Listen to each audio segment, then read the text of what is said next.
This is a story about a 17-year-old girl who fell 2 miles out of the sky on Christmas Eve and then had to survive what came next. Juliane Koepcke grew up in two worlds. The first was Lima, Peru's sprawling coastal capital. City noise, school corridors, the structured life of a German expatriate family trying to maintain some version of European normalcy in South America. The second was the Amazon.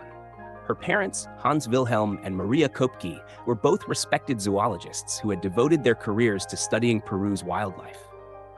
When Juliane was 14, they took her out of Lima entirely and moved the family deep in the rainforest to a remote research station they had built on stilts above the jungle floor and named Panguana after a local bird. For 3 years, Juliane lived there, learning the forest's logic, which plants were safe and which weren't, which animals to avoid, and how to move through dense vegetation, how to read a river. Her parents didn't know they were teaching her survival skills. They were just living their lives. But everything they showed her in those years would, on a specific morning in 1971, be the difference between dead and alive. She went back to Lima for her final year of school. She wanted her diploma. She wanted the ceremony, the dress, the moment of it. Things that felt important to a 17-year-old who had spent 3 years in the jungle. Her mother, Maria, wanted to return to Panguana earlier, before Christmas. Juliane pushed back. "Let me finish," she said. "Let me have this." Maria agreed. They would stay for the graduation on December 23rd, then fly home on Christmas Eve to be with Hans Wilhelm for the holiday. Her father called before they booked the tickets. He had heard which airline they were planning to use. "Don't fly Lanza," he said. "Any other airline, not Lanza." The carrier had already lost 2 aircraft in crashes. Its safety record was, by any measure, a reason to find another option. Maria listened to his concern, noted it, and booked the tickets anyway. It was Christmas Eve. Every other flight was full. They needed to get home. On the morning of December 24th, 1971, Juliane Koepcke put on the dress she had bought for her graduation and walked into Lima's Jorge Chávez International Airport with her mother. The terminal was packed. Flights had been canceled the previous day, and the backlog of holiday travelers had compressed into this one morning. People everywhere, the particular anxious energy of people trying to get somewhere for Christmas. Lanza Flight 508 was a Lockheed L-188A Electra turboprop, one of the airline's last remaining aircraft. It was bound for Iquitos, with a scheduled stop at Pucallpa. 92 people boarded. The first 25 minutes were fine. The plane climbed to cruising altitude, leveled off. The flight attendants came through with snacks. People settled into the rhythms of a short domestic flight. Juliane sat beside her mother. They had done this before. Then the clouds came. Dark ones, building fast off the Andes, the kind of formation that experienced pilots know to go around. The plane began to shake. Not the ordinary light turbulence of a bumpy flight. Real shaking, the kind that silences a cabin immediately, that turns strangers into people gripping the same armrests. The baggage compartments above burst open. Luggage dropped into the aisle. Christmas presents, flowers, drinks, everything that had been stable a minute ago was suddenly airborne inside the cabin. Passengers screamed. Some prayed. Some simply held each other and waited for whatever was coming. Juliane looked out the window to her right and saw the engine. There was a glow on the right wing, a faint, terrible glow, wrong in the way that only fire is wrong on an aircraft. Then the lightning came again, and the glow became something else entirely. At 12:36 p.m., lightning struck the right wing and ignited the fuel tank. The plane didn't crash. That's the thing people don't understand about what happened next. It didn't simply fall from the sky in one piece. The Electra began to break apart at altitude, tearing apart mid-air, the fuselage cracking open, the cabin depressurizing, the structure that had been holding 92 people inside it at 21,000 feet simply ceasing to exist as a coherent thing.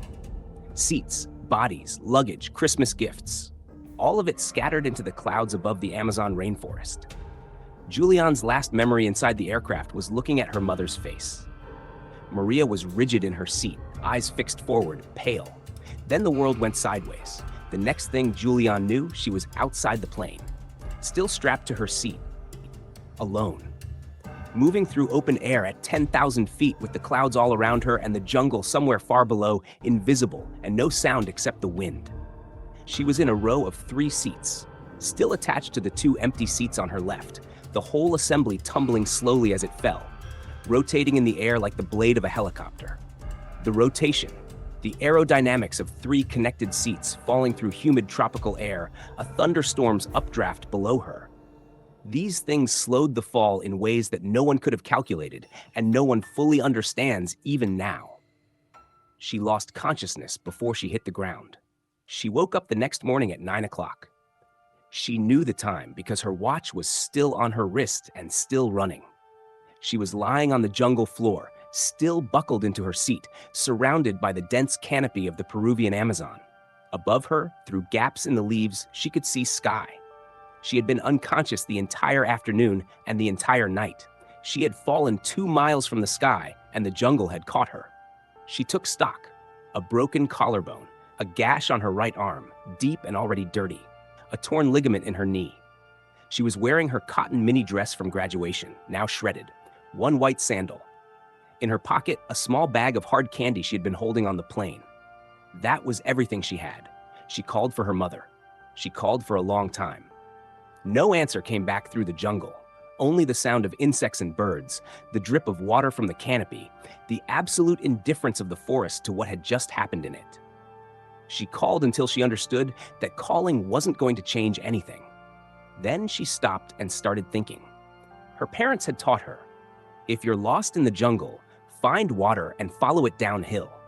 Water leads to rivers. Rivers lead to people. It was the single most reliable principle of Amazon survival, the logic of the watershed. She found a small stream and began to walk. The jungle was not gentle. It was never going to be gentle. The undergrowth tore at her bare legs. Her broken collarbone sent pain through her torso with every step. Her torn knee made walking on uneven ground a controlled agony. The humidity was total. Breathing was like breathing through cloth, the air thick and wet and hot in a way that exhausts the body even without injury. She moved slowly, methodically, following the water.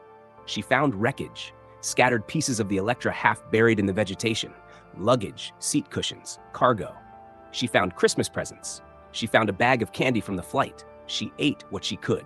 She kept moving. She found 3 passengers.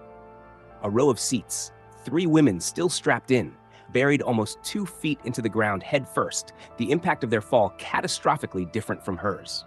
She knew she needed to check, needed to know if her mother was among them. She found a stick and knocked a sandal from the foot of one of the bodies. The toenails had nail polish.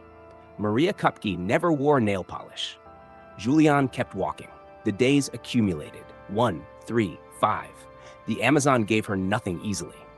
She waded through rivers where she could see the shapes of crocodiles on the banks, sliding into the water as she approached.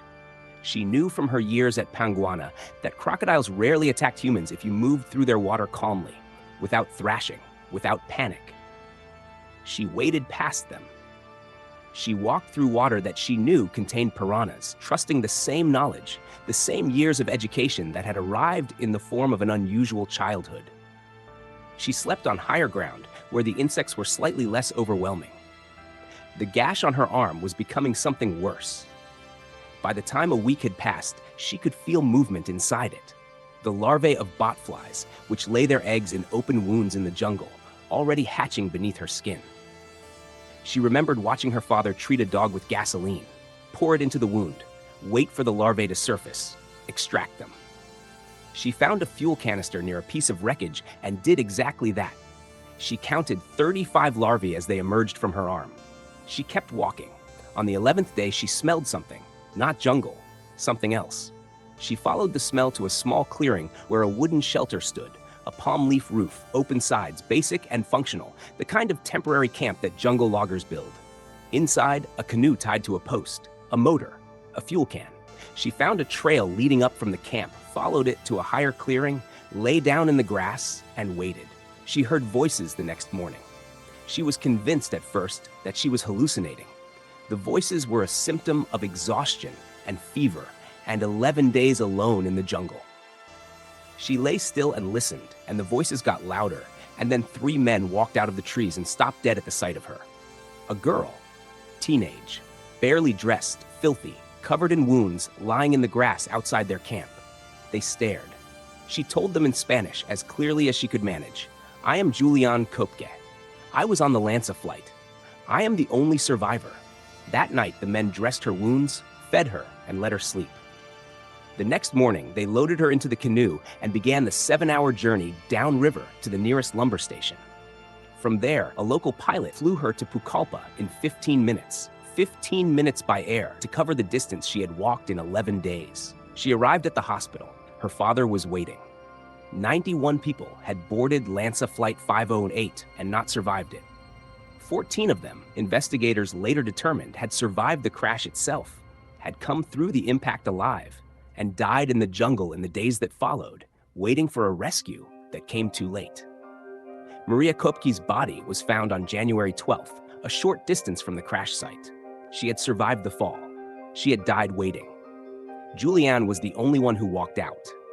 The forest had saved her, the thick canopy cushioning her fall, the knowledge her parents had given her, making the jungle navigable instead of fatal. The same Amazon that had taken her mother home had given Juliane back. That was the part she would spend the rest of her life trying to understand.